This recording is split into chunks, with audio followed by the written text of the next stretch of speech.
gloire de notre cher Togo et célébrer sa beauté éternelle. Bénissez le Togo et de ses enfants les conducteurs.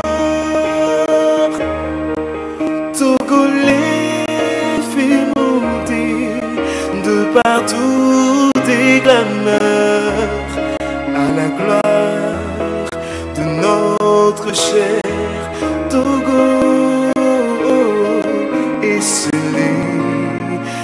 sa beauté. Forêt, mon site enchanteur,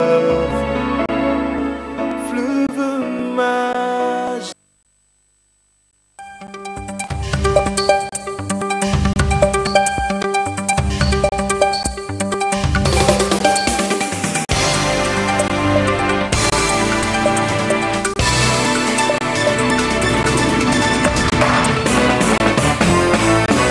La TVT au cœur de l'information.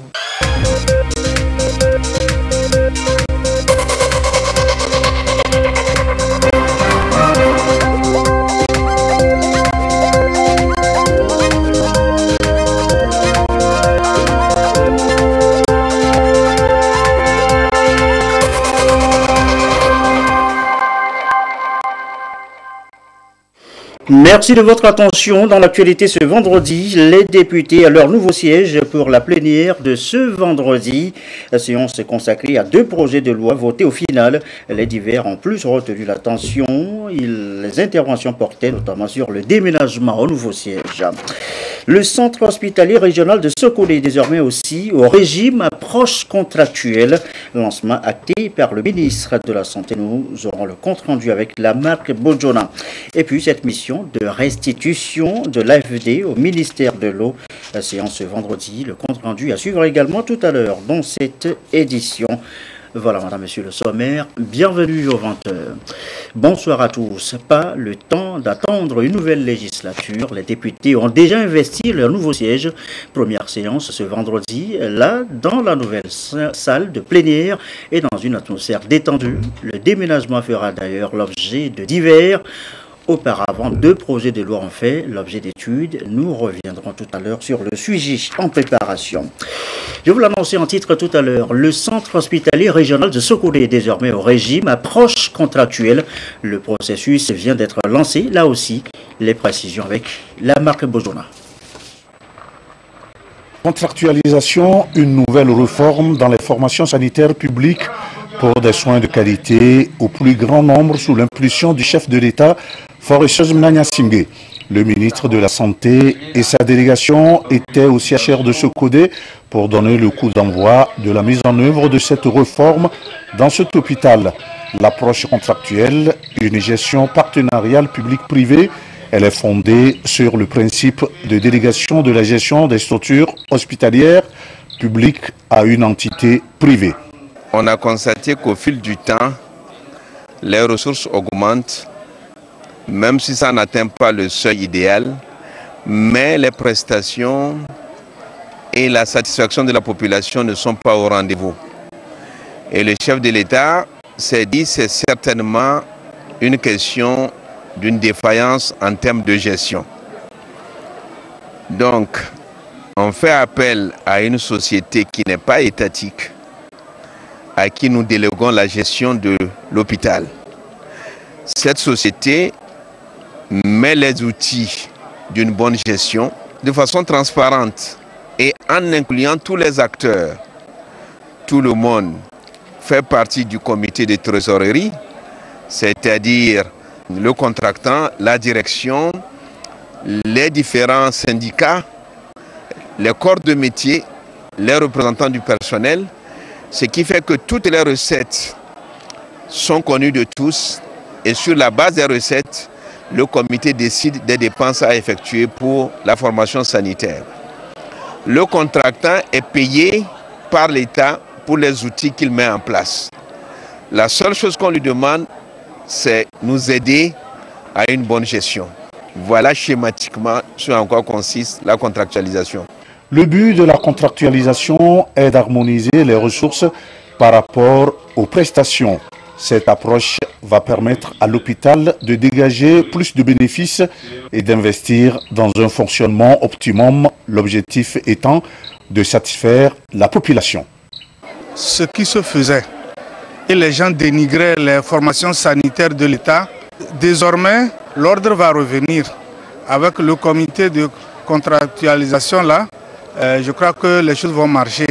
Mais si les autres ont réussi, l'hôpital de Sokodé doit réussir. On va éponger les dettes, les agents seront bien traités et c'est ce qui est important. Si les agents sont bien traités, eh bien, les malades vont être bien soignés.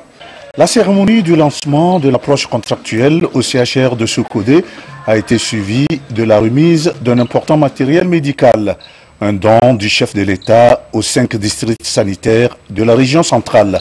La visite des différents services du centre hospitalier régional de Sokodé a mis fin à la cérémonie. A signaler dans la foulée que c'est aujourd'hui que le Togo célèbre la journée mondiale de lutte contre le paludisme, une célébration différée sur fond de bilan, la situation actuelle, les avancées, les stratégies pour l'élimination de la maladie.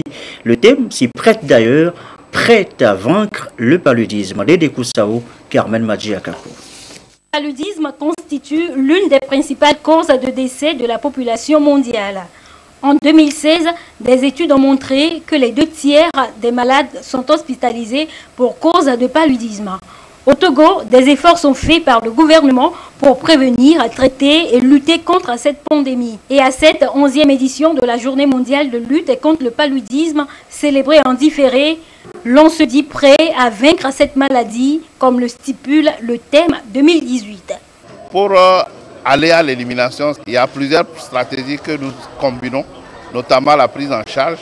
Le Togo, depuis 2007-2008, a décentralisé la prise en charge au niveau communautaire. Aujourd'hui, dans tous les villages du pays, c'est qu'il y a des agents de santé communautaire qui sont formés, qui prennent en charge le paludisme dans la communauté, et les agents de santé ont la prise en charge au niveau des formations sanitaires.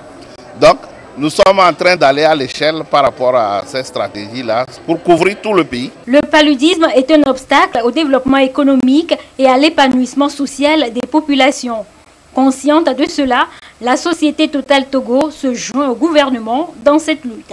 À Total Togo, nous avons décidé d'en faire un de nos piliers majeurs. Vous savez que nous avons 4 piliers de développement durable: l'accès à l'énergie, la sécurité routière, l'éducation et la santé. Et dans la santé, principalement, la lutte contre le paludisme est essentielle pour nous. J'ai même écrit dans nos bureaux une note où j'indique que nous en faisons une de des éléments les plus importants pour nous. 200 moustiquaires ont été remises aux dirigeants de l'hôpital de Bé par la société Total Togo. Elles devront servir à protéger les mamans et les enfants malades admis dans cet hôpital. La journée mondiale du paludisme est célébrée le 25 avril de chaque année. Suite de la prise en charge des victimes de violences politiques au Togo et selon le cahier de charge du SCRUN, elles sont déjà plusieurs victimes à être indemnisées dans nombre de localités. Voici ce soir l'étape de Sokodé avec le récit de Lamarck et Bojona. Après les autres régions du Togo, la délégation du Haut Commissariat à la réconciliation et au renforcement de l'unité nationale, HCRUN, ferme sa tournée d'indemnisation des victimes non vulnérables des violences sociopolitiques de 2005 par la région centrale. L'opération a consisté à faire le briefing de la rencontre avant la remise des chèques aux victimes. Un geste symbolique du HCRUN qui est la mise en œuvre d'une des 68 recommandations de la commission Vérité, Justice et Réconciliation CVJR. Des victimes non vulnérables relevant de la région centrale, notamment celles qui vivent ici, sont concernées par ces opérations. Nous allons essayer de servir les victimes non vulnérables de 2005 élues dans cette première vague et qui vivent dans la région centrale, plus précisément à Sokodé et les préfectures environnantes, notamment Tchamba et autres. Après donc l'étape de Sokodé, nous allons poursuivre les mêmes opérations à Sotobois et la préfecture de Blita. Après les deux préfectures, nous aurions clos la première vague de victimes que nous avions pu retenir dans le cadre des 2 milliards qui étaient mis à la disposition de l'institution pour l'indemnisation des victimes. Cette opération de remise de chèques exprime la volonté du chef de l'État et son gouvernement de chercher à résoudre définitivement les violences liées à la politique en général et aux élections en particulier. Sincèrement, je suis comblé de joie. Je suis comblé de joie pour vraiment le geste symbolique que le Ashkurun nous a donné. Vraiment, ça nous permet de pardonner, de ne plus avoir des rancunes. Nous remercions le chef de l'État qui a vraiment pensé à indemniser les victimes. Ce geste du Ashkurun entre dans la justice transitionnelle déclenchée depuis 2006 par le Togo. C'est un engagement de l'État qui demande un sincère pardon à toute la population et par conséquent invite tout un chacun à préserver la paix, cultiver le vivre ensemble et le pardon pour favoriser un développement durable du Togo. Dans la région centrale, elles sont 372 victimes à être indemnisées. Attention à ce que vous mettez dans vos valises. Un nouveau système de suivi GPS des marchandises en transit vient d'être lancé au Togo. Une plateforme de géolocalisation. Il devra rendre le système plus transparent et éviter surtout la fraude qui sape l'économie nationale. Yasmine Kodia, Yves Agbevi. L'un des maillons essentiels du système économique togolais est le port autonome de Lomé. De ce port quittent des marchandises pour les pays de l'Interland. Ces marchandises, parce qu'elles ne sont pas destinées à être commercialisées sur le territoire, bénéficient de conditions de douane légères. Malheureusement, des marchandises déclarées comme étant destinées à d'autres pays sont frauduleusement déversées sur le territoire, échappant ainsi à la fiscalité avec des conséquences néfastes pour le développement économique du pays. Cet outil va permettre de résorber ce phénomène qui est un phénomène nuisible pour notre économie. Quelqu'un qui n'a pas dédouané sa marchandise, il a la possibilité de la vendre beaucoup moins cher que ceux qui ont dédouané. Pour mettre un frein à la fraude favorisée par l'ancien système de suivi des marchandises assuré par Cotecnan, la CCIT, Caution nationale des opérations de transit, a, avec le soutien des autorités togolaises, initié la mise en place d'un autre système efficace, selon le président de la CCIT, pour géolocaliser les marchandises qui doivent arriver au point signalé à la douane. Pour cela, la Chambre de commerce a eu l'autorisation de créer son propre système de géolocalisation pour suivre toutes les marchandises en direction de ces pays. Le nouveau système déjà installé a été lancé ce 22 juin 2018 à la Chambre de commerce et d'industrie du Togo. Lorsque une marchandise arrive et que le transitaire effectue les opérations de transit, il y a l'équipe de STGT va faire une pause de sa balise. Donc sur cette balise, il y a des informations. Avant la pause, il y a des informations à donner. Les informations qui sont liées d'abord au conducteur, les informations liées à la marchandise transportée, les informations liées au commissionnaire en douane et plein d'autres informations. Et à partir de là, quand lui, il valide ces informations, automatiquement, le camion est reconnu au niveau du système de suivi. Et à chaque fois que le camion va rouler, il y aura des signaux qui sont donnés.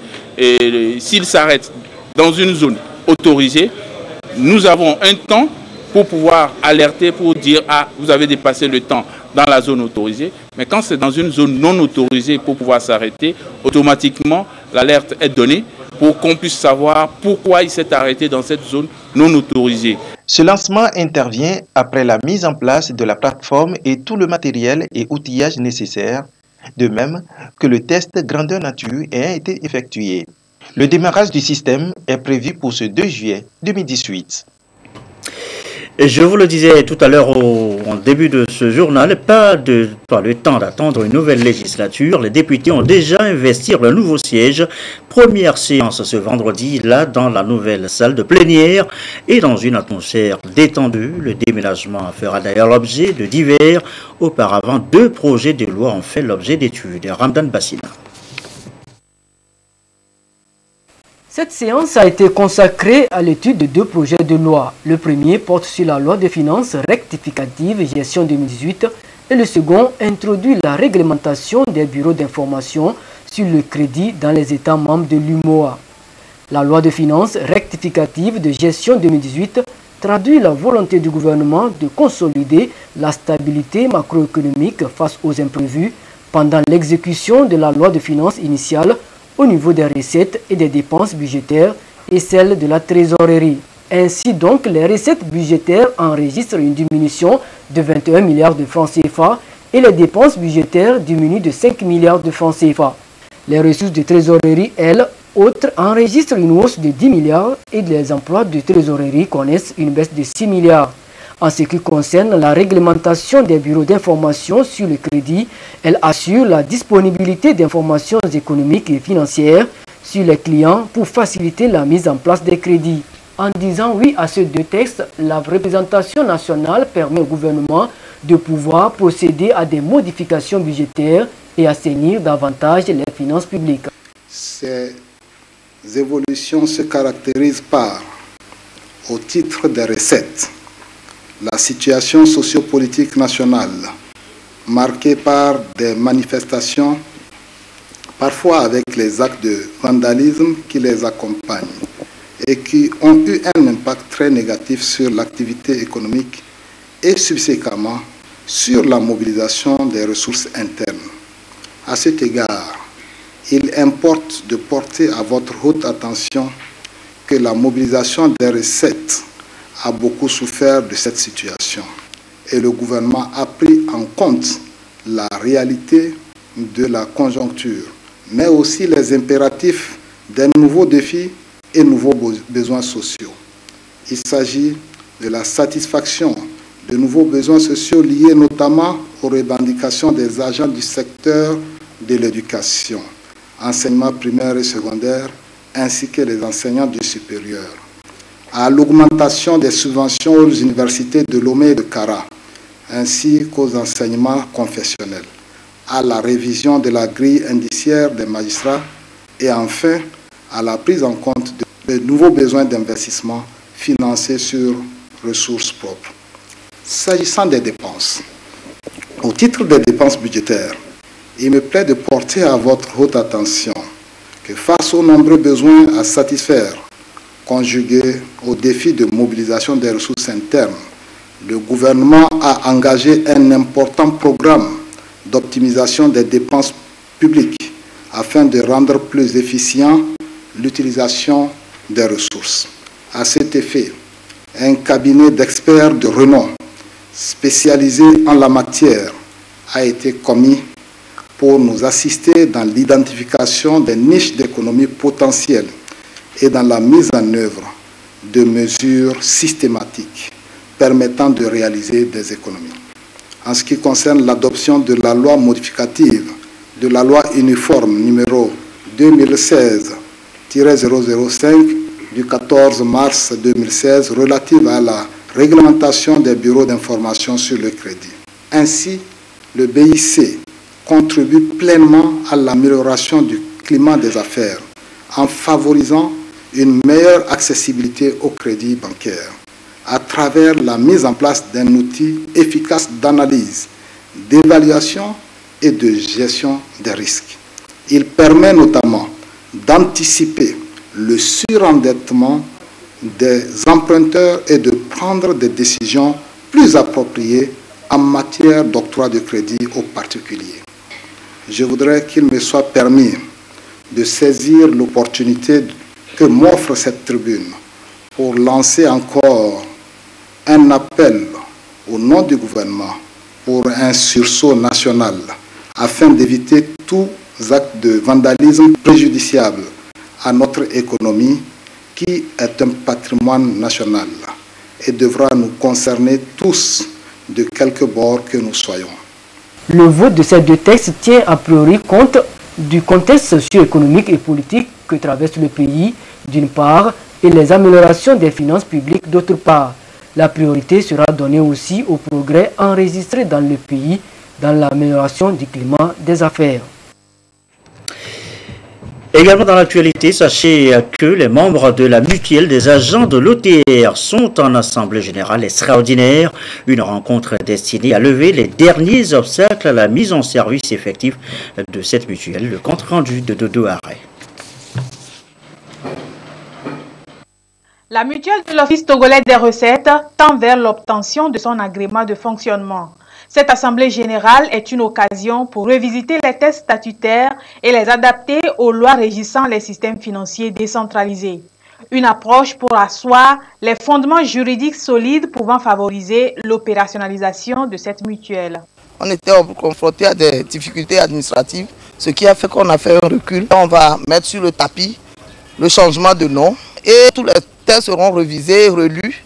Et s'il y a des changements, on change et tout le monde approuve. C'est en 2017 que les bases de cette mutuelle dénommée Fédérée ont été jetées. Il s'agit pour l'OTR d'œuvrer pour le mieux-être de l'ensemble de son personnel et l'accompagner à disposer d'une autonomie financière. Pour le commissaire des services généraux de l'OTR, Philippe Tchodier, le bien-être du personnel reste l'une des priorités de l'Office togolais des recettes. Raison de plus pour accompagner ce projet dans sa réalisation. Agriculture à présent, les besoins réels en capital humain clairement évoqués dans un document à l'étude depuis ce matin. C'est précisément en rapport avec le PNIANSA, le Plan national d'investissement agricole, deuxième génération. Plusieurs rapports à cet effet sont à l'étude. Les précisions, Serge Tassom, Augustin Kossi. De tous les plans d'investissement agricole mis en œuvre en Afrique de l'Ouest et au Togo en particulier, le capital humain demeure un facteur clé pour le développement du secteur et la promotion des chaînes de valeur. Pour maintenir le cap et capitaliser les acquis enregistrés dans l'exécution du PNIANSA au Togo, une étude sous-régionale a été commanditée. Elle est destinée à déterminer avec précision les besoins actuels et futurs en capital humain afin de booster la production agricole. Avant de la valider, les experts et consultants l'évaluent pour d'éventuelles améliorations. L'un des mots dont souffrent les PNIANSA est l'insuffisance de capital humain. Il y a l'évaluation du PNIANSA, l'évaluation des besoins en capital humain. Après, l'évaluation des écarts de rendement. Le secteur primaire constitue l'agrégat très important dans l'économie nationale. Donc cela nous a permis d'apprécier l'importance de ces agrégats et le capital humain requis pour mener à bien ces objectifs fixés. C'est un projet qui est réalisé dans 5 pays de l'Afrique de l'Ouest, notamment le Togo, le Sénégal, la Gambie, le Burkina Faso et la Côte d'Ivoire. Avec l'investissement agricole, on a eu à introduire par exemple des semences, on a eu à appuyer les producteurs dans le domaine de matériel de production agricole, on a eu même à les former sur des filières spécifiques. Les études là vont nous montrer qu'est-ce que les producteurs ont pu bénéficier des plans d'investissement agricole première phase.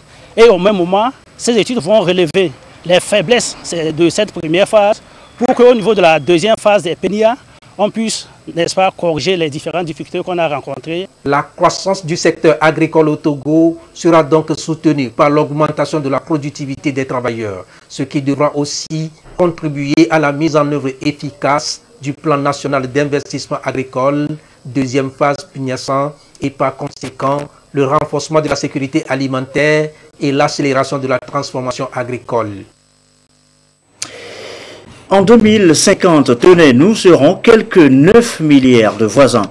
Il va falloir se nourrir tous, d'où la nécessité d'augmenter la production agricole. Ça passe par la gestion durable des terres, l'agroécologie et des stratégies nouvelles agricoles.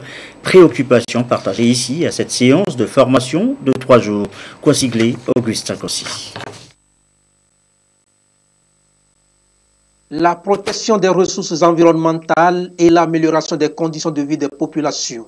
Des défis qui nécessitent la promotion des politiques et chaîne de valeur durable et de résilience. On évoque des pratiques agricoles dites intelligentes qui doivent respecter l'environnement afin d'atténuer les gaz à effet de serre et réduire les effets des changements climatiques. À Lomé, les experts venus du Bénin, du Niger, du Mali, du Burkina Faso, du Togo et de la Côte d'Ivoire se mettent à l'école des nouvelles stratégies culturelles et de gestion durable des terres face aux impacts des changements climatiques. Cette rencontre est motivée par rapport aux besoins du secteur agricole d'évoluer, de s'adapter au changement climatique. Et donc on a un défi mondial qui se pose et la FAO travaille sur la proposition d'options en matière d'agriculture climato-intelligente de manière à adapter le secteur agricole et les filières agricoles, améliorer leur résilience au changement climatique et améliorer leur performance en matière de fixation de gaz à effet de serre. On réfléchit sur la meilleure façon de mettre en œuvre l'adaptation et l'atténuation du changement climatique dans les politiques agricoles et les filières agricoles. La situation réelle et concrète de chacun des pays en matière de vulnérabilité va être minutieusement analysée au cours de ces 3 jours. Les experts vont également examiner les différents outils disponibles pour évaluer l'impact des projets de développement et les appuis à apporter aux politiques pour la mise en place des filières de croissance durable, puisque selon la FAO, la population mondiale s'accroît vite. Il faut aussi intégrer les objectifs de l'accord de Paris sur le développement pour maintenir effectivement le réchauffement en dessous de 2 degrés Celsius. Toucher du doigt et vérifier les réalisations de l'Agence française de développement AFD en eau et assainissement au Togo était le but principal d'une mission de supervision de l'organisme au Togo. Cette délégation qui séjourne à Lomé depuis le 11 juin dernier a rencontré ce vendredi le ministre de l'eau et de l'hydraulique villageoise. Objectif, faire le point des travaux effectués. Elie Agbanyandao, Rachel Avokou.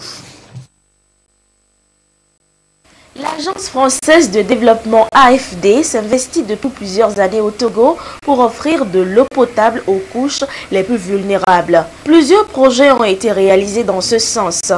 Le plus récent est le PASCO qui a permis de réaliser plus de 300 forages dans la région des savanes.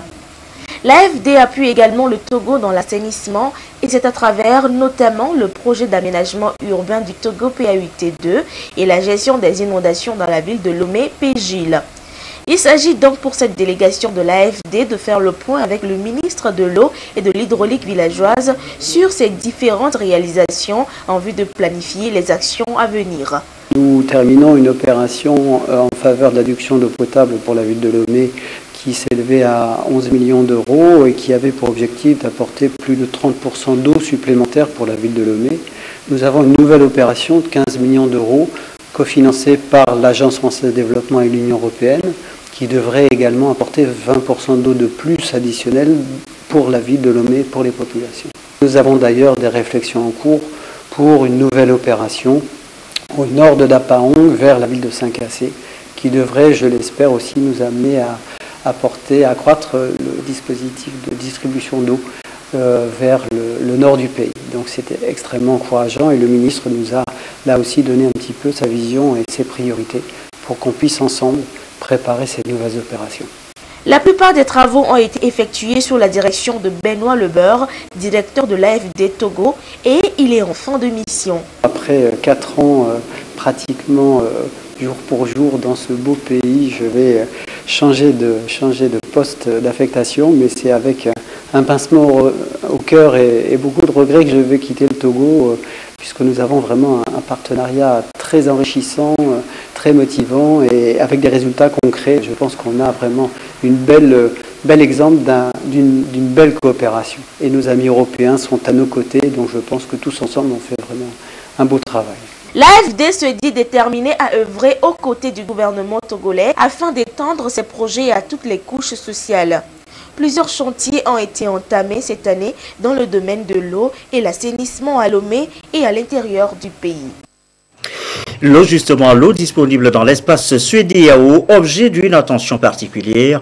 Des experts de la sous-région sont à Lomé pour évaluer les performances dans le secteur, définir et adopter des tests devant réglementer un projet d'exécution. Les précisions Serge Tastom de Deux-Arrêts. La communauté économique des États de l'Afrique de l'Ouest, préoccupée par la disponibilité et la gestion des ressources en eau en son sein. Représentants des pays membres et acteurs impliqués travaillent sur la problématique.